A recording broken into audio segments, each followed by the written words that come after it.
Hello friends, welcome to Divyaskitchen. இன்னைக்கு நம்ம வீடியோல என்ன கத்திரிக்காய் எப்படி பண்றதுன்னு தான் பார்க்க போறோம். பாருங்க, நான் இந்த மாதிரி முள்ளு கத்திரிக்காய் இருக்குல்ல green கலர் அந்த கத்திரிக்காய் எடுத்து வச்சிருக்கேன். இப்போ நம்ம ஃபர்ஸ்ட் இந்த கத்திரிக்காவை இந்த காம்பை எடுத்துடலாம். இப்படி எடுத்துருங்க. எடுத்துட்டு இந்த மாதிரி கட் பண்ணி தண்ணியில ஊற வச்சிடலாம்.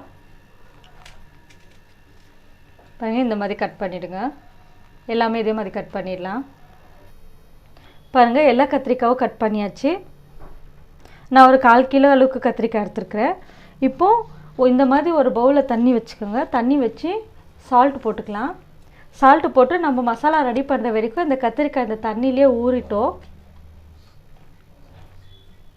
இதை இப்போ ஒரு சைடுல வெச்சிடலாம். பாருங்க, ஃபர்ஸ்ட் ஒரு கடாய் வெச்சுக்கோங்க. நான் ஆந்திரா ஸ்டைல்ல என்ன கத்திரிக்காய் பண்றேன். கடாய் காஞ்ச உடனே ஒரு 3 டேபிள்ஸ்பூன் அளவுக்கு கலக்காவை நல்லா வறுத்துடுங்க. ஃபர்ஸ்ட்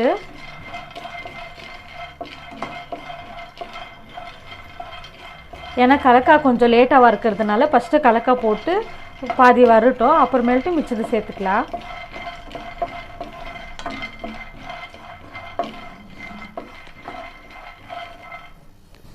பாருங்கள், கலக்காய் இப்போது வெடிக்கிற ஸ்டேஜில் வந்துடுச்சு. இப்போ வந்துட்டு நம்ம 1 டேபிள்ஸ்பூன் வெள்ளை எள்ளு சேர்த்துடலாம். இது சீக்கிரமாக ஃப்ரை ஆகிடும். ஸ்லோ வச்சுருங்க. ஸ்லோ வச்சுட்டு ஒரு ஸ்பூனு சீரகம், சும்மா ஒரு பிஞ்ச் அளவுக்கு வெந்தயம், 2 பட்டை, 3 காம்பு, 2 ஏலக்காய் எல்லாம் சேர்த்துட்டு நல்லா இந்த மாதிரி வறுத்துடுங்க. நல்லா பட்டு பட்டு பட்டுன்னு வெடிக்கும். அதிலே நம்மளுக்கு தெரிஞ்சிடும். ஸ்மெல் ரொம்ப நல்லா வரும்.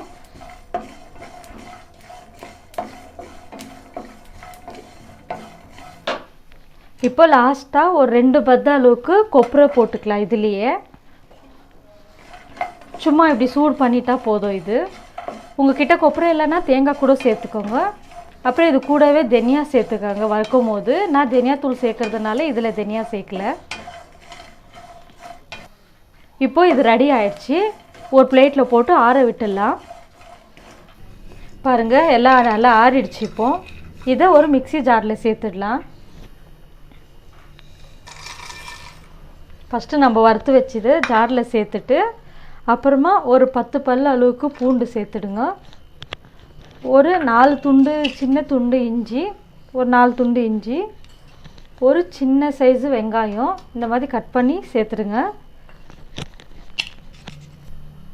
அப்படியே இதில் கொஞ்சமாக மஞ்சத்தூள், இந்த கொழும்புக்கு பவுட்ரு போடுவோம் இல்லை, கொழும்பு பொடி சொல்லுவாங்களே, அது ஒரு டேபிள் ஸ்பூன் சேர்த்துருங்க.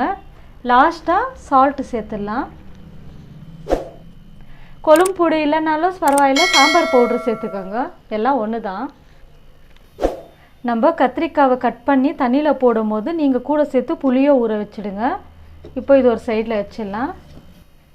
பாருங்கள், இந்த அளவுக்கு நல்ல நைஸ் பேஸ்ட்டாக அரைச்சிருங்க. இந்த அளவுக்கு திக்காக கூட இருக்கட்டும், தண்ணியாலாம் அரைக்காதீங்க. இப்போ இதை நம்ம கட் பண்ணி வச்சிருக்கிற கத்திரிக்காயில் அப்ளை பண்ணிக்கலாம். எப்படின்னு காமிக்கிறேன் நான். பாருங்கள், தண்ணியிலேருந்து எடுத்துக்கலாம். தண்ணியிலேருந்து எடுத்து இந்த மாதிரி மசாலா அப்ளை பண்ணிவிடுங்க. எல்லா கத்திரிக்காயிலையும் பண்ணிவிடுங்க.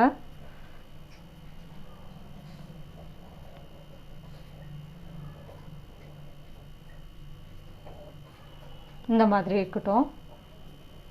எல்லாம் பாருங்கள், எல்லா கத்திரிக்காய்க்கும் அப்ளை பண்ணியாச்சு. இப்போது நம்ம மிச்சம் இருக்கிற மசாலாவை சைடில் வச்சிடலாம். தாளிக்க ஆரம்பிச்சிடலாம். ஃபஸ்ட்டு இந்த மாதிரி கடாய் வச்சுக்கோங்க. கொஞ்சம் குழியாக இருக்கிற மாதிரி கடாய் வச்சுக்கோங்க. கத்திரிக்காய் நல்லா ஃப்ரை பண்ணுறதுக்கு வசதியாக இருக்கும். இப்போது எண்ணெய் ஊற்றிக்கலாம். எண்ணெய் கொஞ்சம் ஜாஸ்தி ஊற்றிக்கோங்க. ஏன்னா இது எண்ணெய் கத்திரிக்காய் இல்லையா, எண்ணெய் ஜாஸ்தி இருந்தால் தான் நல்லாயிருக்கும். எண்ணெய் காயட்டும். எண்ணெய் காஞ்ச உடனே கடுகு, சீரகம் சேர்த்துடலாம். கடுகு பொரிட்டோம். பாருங்கள், கடுகு பொரிஞ்சிச்சு. இப்போ 2 பச்சை மிளகாய், நல்ல நீளமாக ஒரு மீடியம் சைஸ் வெங்காயம், கொஞ்சமாக கருவேப்பிலை எல்லாம் சேர்த்துட்டு வதக்கிடுங்க.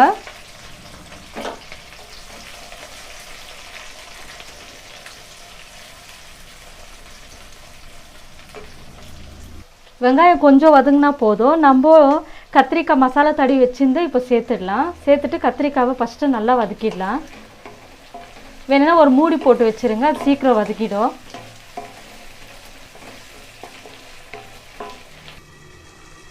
அப்பப்போ மூடி ஓப்பன் பண்ணி இந்த மாதிரி கலரி விட்டுருங்க.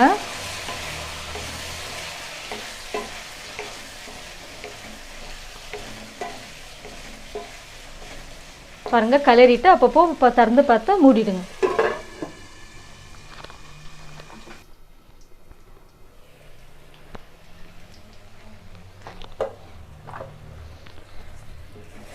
பாருங்கள், கத்திரிக்காய் நல்லா வெந்துடுச்சு.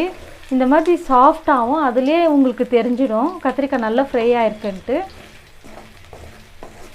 இப்போ நம்ம மசாலாலாம் சேர்த்துடலாம்.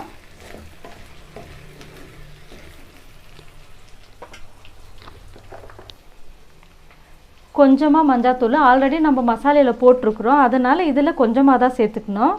கொஞ்சம் மஞ்சாத்தூள், ஒரு அரை டேபிள் ஸ்பூன் அளவுக்கு தனியா பவுட்ரு, ஒரு கால் டீஸ்பூன் அளவுக்கு சில்லி பவுட்ரு. ஏன்னா இது வெறும் மிளகாத்தூளுன்றதுனால கொஞ்சமாக சேர்த்துருங்க. அதுலேயே வேறு சாம்பார் தூள் சேர்த்துருக்குறோம், அதனால் காரம் ஜாஸ்தி ஆகிடும். இப்போ இதெல்லாம் ஒரு வாட்டி கலரிடலாம். நல்லா கலரிட்டு நம்ம மிச்சம் வச்சுருந்த மசாலாவும் இதில் சேர்த்துடலாம்.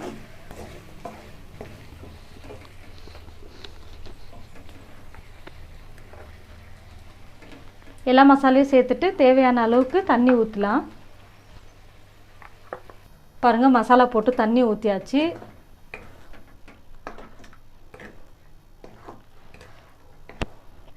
கொஞ்சம் திக்காகவே இருக்கட்டும், அப்போ தான் நல்லாயிருக்கும். ரொம்ப தண்ணி வேண்டாம், இது கரெக்டாக இருக்கும். இப்போ இது மூடி வச்சிடலாம், நல்லா கொதிக்கிட்டோம். பாருங்கள், இப்போ நல்லா கொழும்பு கொதிச்சிச்சு. லாஸ்ட்டாக நம்ம புளி கரைச்சி வச்சுருந்தோம் இல்லை, அது தண்ணி ஊற்றிக்கலாம். புளி ஊற்றிட்டு கொத்தமல்லி போட்டுடலாம். இப்போது ஒரு வாட்டி கொதிக்கிட்ட போதும்.